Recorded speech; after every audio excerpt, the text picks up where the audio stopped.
Завршува истрагата за случајот со смртта на Тамара Димовска, девојчето кое не дочека лекување во странство. Од обвинителството за Телма велат дека веднаш штом го добијат последниот документ кој го чекаат од Фондот за здравствено осигурување, обвинителот ќе ја објави одлуката. Дали ќе има обвинение? Ова следува после вештачењето од обдукцијата на девојчето. Писмениот извештај за извршено дополнување на вештачење во обвинителството беше добиено поскоро 2 години од издадена наредба за вештачење од јавниот обвинител, издадена на 3 април 2016 година.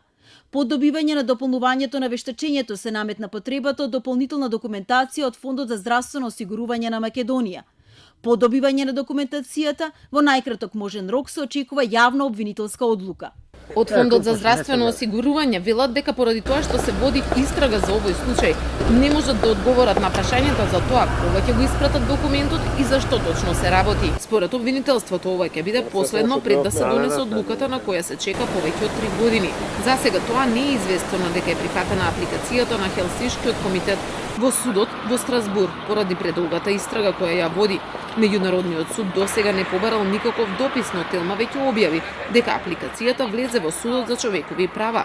Обвинителството за прв пат испрати детален приказ на тоа што точно сработило во предметот, во кој меѓу другото потенцира дека истрагата е обрна поради основаното сомнение за повеќе лица, вклучени во лекувањето на девојчето Тамара.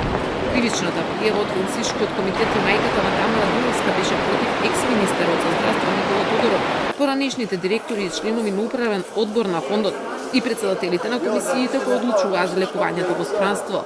Но обвинителството не ја прифати пријавата за Тодоров. Во меѓувреме трае судењето за детето на Тамара кој е обвинет за обид за убиство на поранешниот министер токму поради овој случај.